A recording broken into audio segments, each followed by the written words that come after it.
Have you ever noticed how the guy who seems to care the least somehow gets the most attention? How the man who's always available becomes invisible, while the one who's busy building his life becomes irresistible? There's a reason for that. And today, we're diving into the uncomfortable truth about attraction that nobody wants to admit exists. Here's what nobody tells you when you're learning about relationships. Women experience desire differently than they describe it. Not because they're lying, but because attraction operates on a level so primal, so instinctual, that it bypasses conscious thought entirely. Think about it.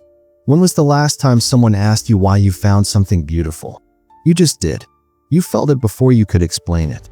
That's how attraction works. It's a force that exists beneath language, beneath logic, beneath everything we're told should matter. Right now, somewhere, a good guy is wondering why his kindness isn't enough. He's texting back instantly, planning the perfect dates, saying all the right things. And she's losing interest with every passing day. Not because he's doing anything wrong, but because he's missing something fundamental about how desire actually functions in the human psyche. And that's exactly what we're going to fix today. I'm about to walk you through 7 psychological principles that govern attraction. These aren't tricks. These aren't manipulation tactics. These are observations about human nature that have existed since the beginning of time.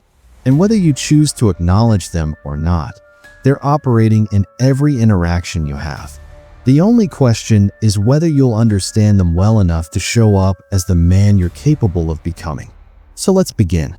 The first principle is about leadership, but not the way you think. Every person you meet is carrying an invisible weight. Decisions, responsibilities, the constant mental load of navigating their day. And here's what most men don't realize. When she's with you, she doesn't want to add to that load. She wants to set it down. She wants to exhale. She wants to trust that someone else has figured out the plan, the direction, the next move. And when you can provide that, something shifts in her nervous system. She relaxes. She softens. She becomes more feminine because your masculine certainty creates the space for that to happen. But here's where most guys get it wrong. They think leadership means being loud or aggressive or controlling. It doesn't. Real leadership is quiet. It's the calm certainty in your voice when you say, "I know a place. Let's go." It's the steady hand on her back as you guide her through a crowded room. It's the absence of hesitation when a decision needs to be made. You're not asking for permission. You're not seeking approval. You're simply moving through the world with purpose, and she feels safe following that energy. Think about the alternative. The guy who constantly defers to her. Where do you want to go? What do you want to do? Is this okay? Every question adds another decision to her mental stack. Every moment of uncertainty makes her feel like she's still in problem-solving mode. And after a while, being around him becomes exhausting. Not because he's unkind, but because he's adding to her burden instead of relieving it. Leadership isn't about control. It's about creating an environment where she can finally stop controlling everything. Now, the second principle might surprise you. It's about tension. Most men are terrified of creating any kind of conflict or discomfort. They compliment constantly. They agree with everything. They smooth over every edge until the interaction becomes completely flat. And then they wonder why the chemistry died. Here's the truth. Attraction lives in tension, in the space between comfort and discomfort, in the playful challenge that makes her feel something other than polite boredom.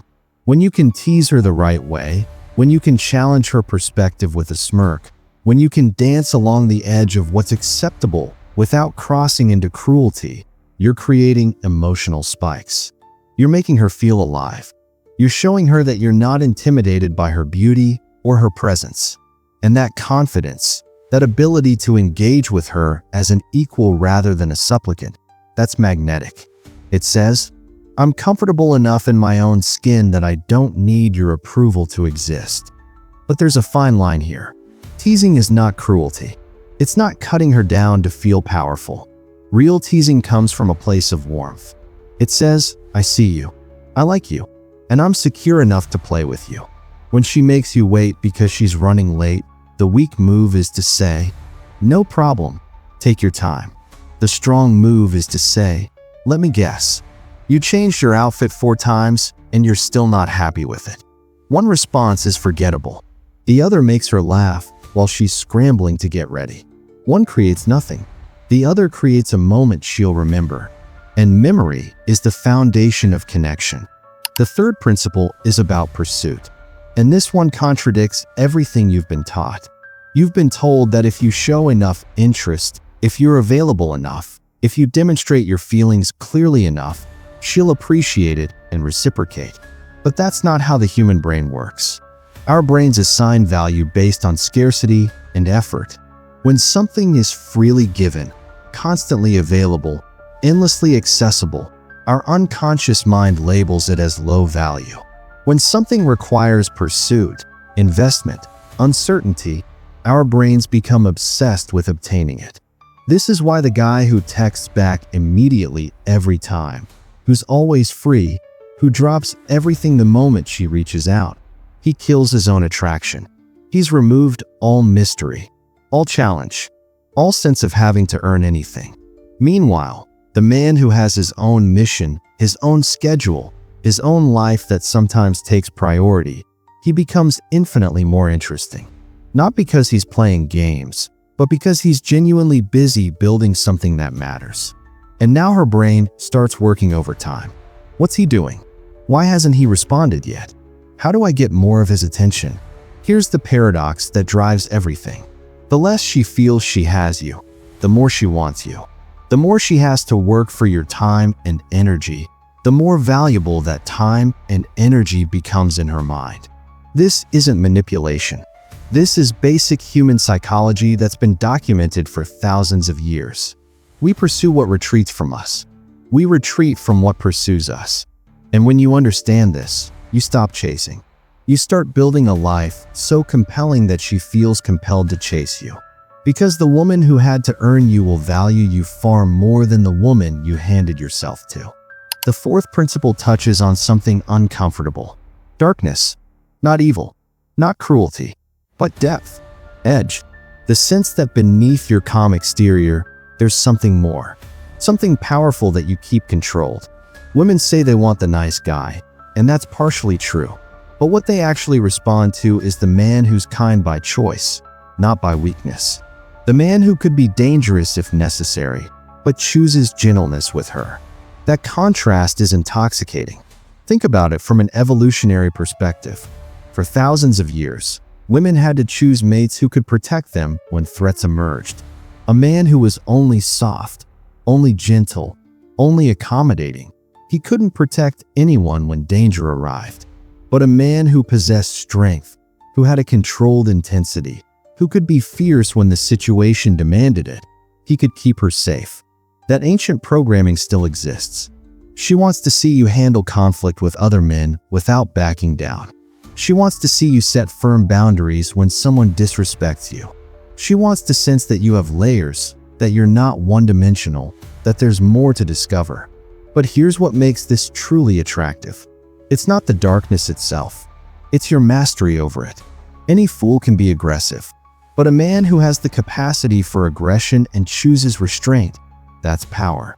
A man who can dominate but chooses gentleness with her, that's control. This is why women are drawn to reformed bad boys, to men with intensity in their eyes but kindness in their actions. The contrast creates fascination. She feels safe because you're gentle with her.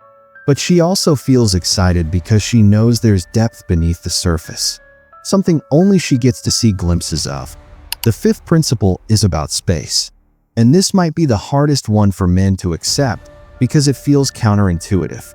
When you give constant attention, when you're always available, when your focus is perpetually on her, you create suffocation. But when you pull back slightly, when you're genuinely absorbed in your own pursuits, when she has to wonder what you're doing, her mind starts working overtime. She begins questioning, analyzing, investing emotionally because now there's uncertainty. This isn't about calculated game playing where you count the hours before responding to seem cool. This is about genuine independence. When you have hobbies you're passionate about, goals you're working toward, friendships you maintain, a purpose that drives you. You naturally won't be glued to your phone waiting for her messages. You'll respond when you're available, not the instant she reaches out. You'll have evenings where you're completely absorbed in your own activities. And that natural unavailability makes you infinitely more attractive than forced availability ever could. Here's why. Attention is a form of value. When you give it freely, constantly, without any filter, you're communicating that your attention isn't worth much. But when your attention is scarce, when it has to be earned, when it's clearly directed toward meaningful pursuits, it becomes precious. And she craves what she perceives as precious. If you're always available, she unconsciously thinks he has nothing better to do. But if you're sometimes unavailable, she thinks he has a life that matters. That shift in perception changes everything. She goes from feeling secure in your constant attention to feeling slightly uncertain. And that uncertainty creates emotional investment. The sixth principle is about boundaries. And this might be the most powerful of all. Most men think saying yes to everything will make her happy. That accommodation equals attraction. That flexibility equals desirability. But they're wrong. A woman secretly respects a man who can say no, who sets boundaries calmly, without anger or explanation, who shows through his actions that he's not controlled by her approval. When you tell her no, when you hold firm on something that matters to you, when you prioritize your own needs without apology, you're demonstrating self-respect. And self-respect is the foundation of all attraction. A woman might test this. She might push boundaries to see if you'll hold them. She might create drama to see if you'll cave under pressure. And when you don't, when you remain calm and grounded and firm, her respect for you skyrockets. Because you've just proven you can't be manipulated. You've proven your frame is stronger than hers. This is why nice guys who never say no, who bend over backward to please, who sacrifice everything for approval, they rarely keep the girl's respect. Because a woman can't respect a man who doesn't respect himself enough to have boundaries. Every time you stand your ground appropriately, you become more attractive. Not to her mind, but to her instincts. So start saying no when it matters. No, I won't cancel my plans to accommodate you at the last minute. No, I won't tolerate being spoken to disrespectfully. No, that's not something I'm willing to compromise on. Watch what happens. Watch how the dynamic shifts. Because the man who can walk away is the man she'll work to keep. The seventh and final principle is about emotional depth. Women don't want control over everything. They want to surrender to someone worthy of their trust. She wants a man who makes her feel claimed, not through possessiveness or force, but through presence, through consistency, through the depth of emotional connection you create. When you lead with certainty, when you protect her energy, when you make her feel like she's yours in a way that transcends the physical, you're giving her something most men can't provide. Emotional intensity combined with safety. This goes beyond attraction. This is about connection at the deepest level. When you show her that you truly see her, beneath all the masks and defenses and social conditioning. When you understand her fears and accept her shadows along with her light. When you create such emotional safety that she can be completely vulnerable with you. That's when she surrenders. Not because you demanded it, but because you earned it. This kind of emotional claiming comes from showing up consistently.